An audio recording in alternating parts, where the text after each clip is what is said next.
नमस्कार दोस्तों, मैं हूं छत्रपाल सिंह। मैं आप सभी का स्वागत करता हूं आपके अपने चैनल वेदांत कंपटीशन क्लासेस में। और ये उत्तर प्रदेश सीरीज जो चल रही है उसमें साहित्य की जो सीरीज है ये बड़ी ही इंपॉर्टेंट सीरीज है। मैंने जो पिछली कक्षा में बताया था, इसमें आपको कोई भी किसी भी परीक्षा में हिंदी साहित्यकारों से जुड़ा हुआ कोई प्रश्न आता है, जो साहित्यकार पढ़ाया जाएगा उस साहित्यकार की ना तो रचना बाहर पूछी जा सकती है, ना ही उसकी उपमाएं पूछी जा सकती हैं, ना ही उसके काव्य शैली, और ना ही उसके ग्रंथ, ना ही उसके जन्म स्थान को लेकर कुछ प्रश्न इसके बाहर बन सकते हैं। तो हम जानते हैं आज इस सीरीज में कुछ और कवियों के बारे में पढ़ते हैं। पिछली क्लास में केवल हमने गोस्वामी जी को पढ़ पाए थे, और आज जानते हैं हिंदी साहित्य के 3 कवियों के बारे में पढ़ेंगे हम लोग। ये कबीरदास जी, दूसरे हैं बालकृष्ण भट्ट जी हैं, और तीसरे हैं बद्रीनारायण चौधरी, जिन्हें प्रेम घन की भी उपाधि दी गई है। तो कबीरदास जी जो हैं 15वीं सदी के हैं, बालकृष्ण जी हैं और बद्री जी जो हैं ये 19वीं सदी के हैं। आधुनिक युग के दोनों कवि हैं, और ये भक्ति काल के हैं। और ये किस शाखा के हैं? ये हैं सब लोग निर्गुण भक्ति शाखा कवि हैं। निर्गुण, ये जो कबीरदास जी हैं ये निर्गुण हैं, ये साकार रूप नहीं मानते हैं। तो चलते हैं, हम जानते हैं अपने टाइम पीरियड में जो कबीरदास जी हैं उन्होंने समाज को कितना सुधारने का काम किया है। तो इनका अगर जन्म बात करें तो कहते हैं 1398 ईस्वी में इनका जन्म हुआ था। इनके वास्तविक रियल में मम्मी पापा कौन है इसकी वास्तविक जानकारी नहीं है। इनकी जो मृत्यु है वो हुई है गंगा के दूसरी ओर, जहां पर लोगों को मानना था कि जो मरता है वो नर्क जाता है और काशी में जो मरता है स्वर्ग जाता है। तो इसी अंधविश्वास को खत्म करने के लिए वो कहां चले गए थे? मगहर चले गए थे। इनका जो लालन पालन था वो एक जुलाहा दंपति द्वारा किया गया था, जिसका नाम था नीरू, और उसकी पत्नी का नाम था नीमा नाम था। और इनकी जो पत्नी है उनका नाम था लोई। इनका एक पुत्र था जिसका नाम था कमाल, और पुत्री का नाम क्या था? कमाली था। पर जो बिहारी दास जी हैं उनका अपने पुत्र से भी सही से नहीं बनती थी। कबीरदास जी जो हैं वो अलग विचारधारा के व्यक्ति हैं। तो इनके जो गुरु हैं वो गुरु मानते हैं, ज्यादातर लोग मानता है कि जो राम भक्ति शाखा को या भक्तियों को लेकर उत्तर की ओर आए दक्षिण से, रामानंद जी वो पहले ऐसे कवि हैं भक्ति काल के या किसी भी काल के जिन्होंने महिलाओं को भी शिष्या के रूप में स्वीकार किया, और हर जाति समाज के लोगों को भी उन्होंने अपना शिष्य स्वीकार किया। रामानंद जी कबीरदास जी को शिष्य के रूप में स्वीकार नहीं कर रहे थे। तो कहते हैं कि वो डेली नहाने जाते हैं, और गंगा जब स्नान करने जाते हैं तो उसी गंगा जाने के रास्ते पर सीढ़ियों पर लेट गए कबीरदास जी। जैसे ही उनका पैर पड़ता है उसके बाद वो चौंक जाते हैं कि यहां पर किसके ऊपर पैर रख दिया। तो कबीरदास जी कहते हैं कि हमको शिष्य के रूप में आप हमारे अपने चरणों में जगह दे दो। तो इनके जो गुरु हैं वो रामानंद हैं, पर कुछ लोगों को इस्लामिक मान्यताओं के आधार पर मानना है कि इनके जो गुरु थे उनका नाम था शेख तकी नाम था। तो आप दोनों याद कर लेंगे, रामानंद मिल जाए तो रामानंद कर देना है, और अगर नहीं मिलता है तो शेख तकी कर लेना है आपको ना। तो अब चलते हैं हम लोग कबीरदास जी के बारे में और कुछ बातें जानते हैं। जैसे एक बड़े विद्वान है जिनका नाम है श्याम सुंदर दास जी। वो कबीरदास जी को कहते हैं कि ये भैया ना कंबल बेचा करते थे, चारों तरफ कंबल बेचा करते थे। तो उन्होंने कंबल बेचने में इधर गए कहीं उधर गए तो अलग अलग जगह की भाषा सीख गए थे, इसलिए इनकी भाषा को कहा गया है पंचमेल खिचड़ी।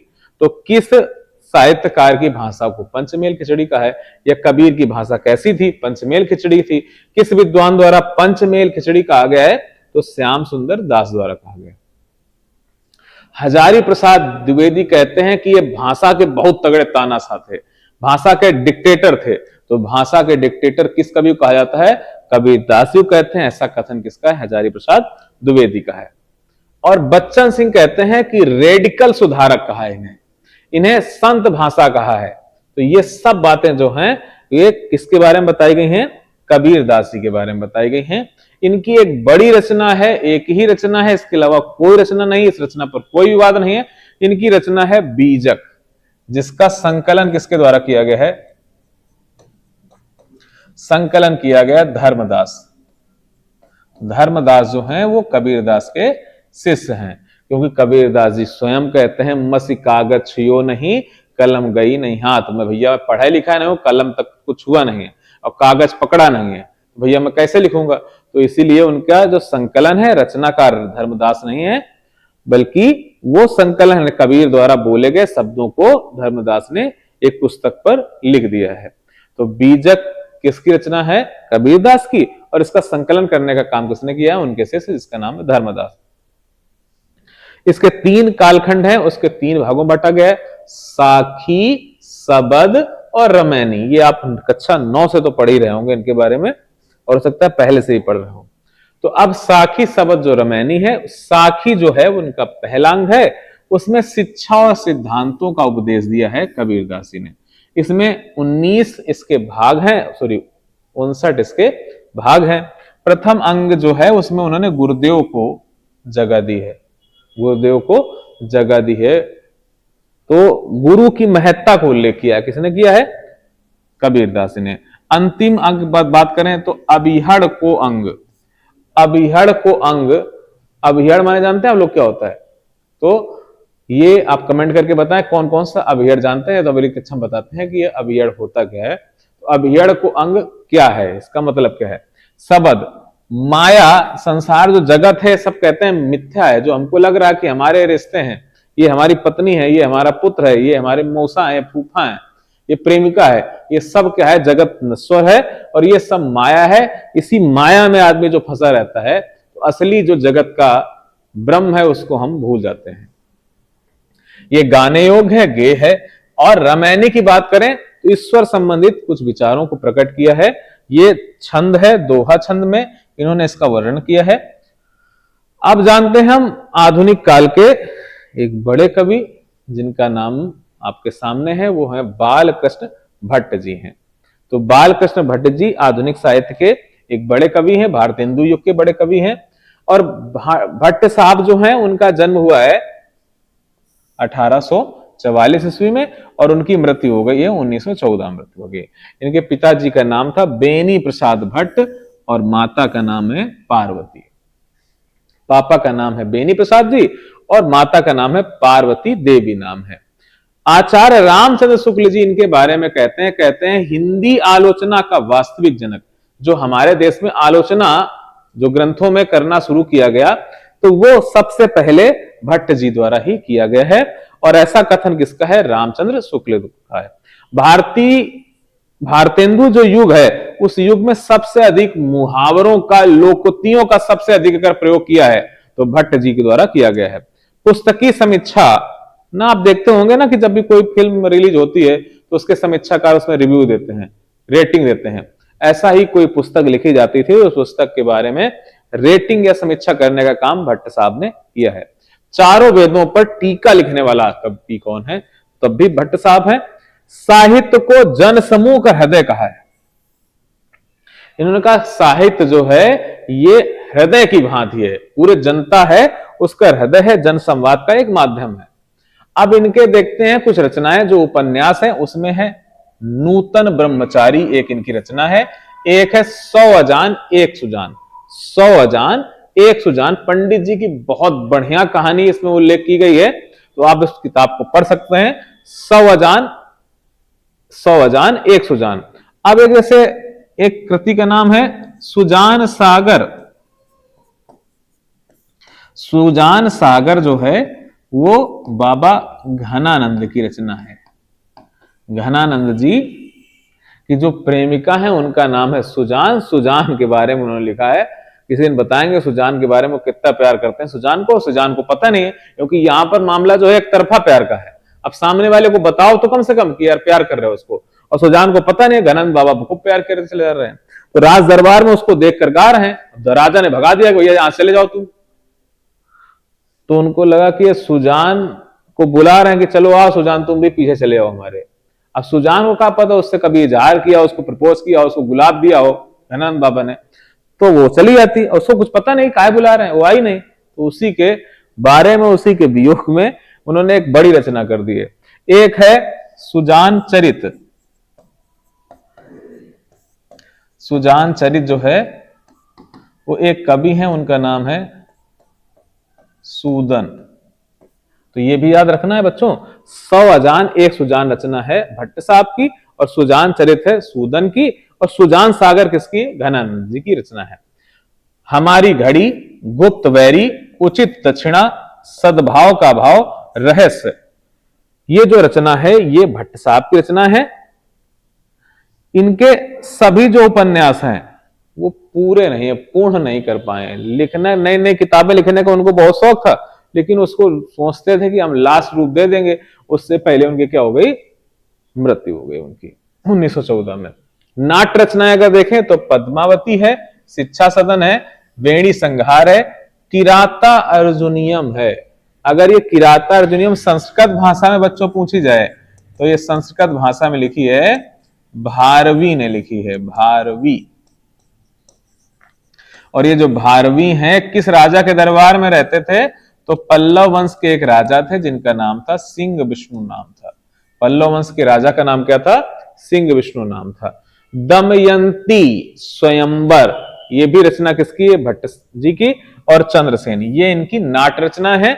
और इन्होंने पत्र और पत्रिका का भी संपादन किया है, अंग्रेजों के खिलाफ भी कुछ आलोचनात्मक अपनी पत्रिकाएं चलाई हैं। इसमें एक का नाम है हिंदी प्रदीप और एक का नाम है हिंदी प्रदीप को बिल्कुल याद रखना, ये पूछी गई है, पत्रिका बहुत बार पूछी गई है। हिंदी प्रदीप के संपादक का नाम प्रेम पुंज, ये तो नहीं पूछी गई, कम पूछी गई है, पर हिंदी प्रदीप को आपको भूलना नहीं है, हिंदी प्रदीप। अब आगे चलते हैं हम एक अलग बड़े साहित्यकार जिनका नाम है बद्री नारायण चौधरी, जिन्हें एक उपाधि दी गई है प्रेम घन भी कहा जाता है। तो प्रेम घन जी का जो जन्म हुआ है 1855 में हुआ है, दत्तापुर, ये गोंडा में पड़ता है, तो गोंडा जनपद में जन्मे। और इनकी जो मृत्यु हुई है वो 1922 ईस्वी में इनकी मृत्यु हो गई है। ये हिंदी और उर्दू दोनों में लेखन करते थे। उर्दू में जब लिखते थे तो अपना नाम प्रेम घन नहीं लिखते थे, हिंदी में जब लिखते हैं तो अपना नाम प्रेम घन लिख लेते हैं, और जब उर्दू में लिखते हैं तो अपना नाम अब्र लिख देते हैं। तो ये अब्र भी जो है वो कौन है? यही है बद्री जी। अब ये अब्र किस भाषा पे नाम है उनका? उर्दू शैली पे नाम है उनका। अब इनकी जो काव्य रचनाएं है उसमें एक है मयंक महिमा, ललितादित्य लहरी, जीर्ण जनपद, मन की मौज, स्वागत सभा, आर्य अभिनंदन, प्रेम पीयूष वर्षा और सूर्य श्रोतम। इसमें सूर्य की वंदना की है उन्होंने।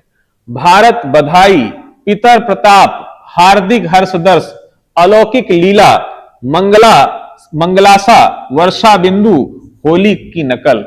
ये होली की जो नकल है ये आपको पढ़ने लायक एक इनकी रचना है। नाटक इनके जो हैं ये आप पढ़ सकते हैं, भारत सौभाग्य, और एक इनका नाटक आपको बहुत ही बेहतरीन है, वैश्या विनोद, जिसे वीरांगना रहस्य भी कहा जाता है। वीरांगना रहस्य को आप पढ़िए। आपको प्रयाग समागम, ये इनके 3 बड़े नाटक हैं। पत्र पत्रिकाएं देखें तो आनंद कादंबनी और नागरिणी नीरद। नागरी नीरद का 1893 में और आनंद कादंबनी का 1881 में इन समाचार पत्रिकाओं का प्रकाशन किया गया था इनके द्वारा। अब एक बार थोड़ा सा फिर से रिवाइज कर लेते हैं। कबीर दास की क्रांतिकारी वाणी, बालकृष्ण भट्ट के आलोचनात्मक ग्रंथ और प्रेम घन की कलात्मक प्रतिभा ने मिलकर उत्तर प्रदेश की साहित्यिक भूमि को समृद्ध किया है। इन लोगों ने, ये तीनों प्रणेता अपने अपने युग का प्रतिनिधित्व करते हैं। ये अलग अलग कालखंड के हैं। वो कबीर दास जी जो हैं वो भक्ति काल से हैं। और बात करें कबीर दास जी में तो उनके टाइम पर एक राजा हुआ करते थे जिनसे बड़ा विवाद चलता है। वो राजा हुआ करते थे सिकंदर लोदी। तो सिकंदर लोदी के समकालिक कौन से कवि थे? कबीरदास जी थे। और गोस्वामी जी किसके समकालिक थे? तो गोस्वामी जी समकालिक थे अकबर के, और सूरदास जी जो समकालिक थे वो किसके समकालिक थे? वो थे जहांगीर के समकालिक। कबीरदास जी, बालकृष्ण भट्ट और बद्री नारायण, ये 3 कवि आज की कक्षा में हम लोगों ने पढ़े। आप इनके एक एक तथ्य को ध्यान से पढ़िए। हिंदी प्रदीप किसकी रचना है? किसको भाषा का डिक्टेटर तानाशाह कहा गया है?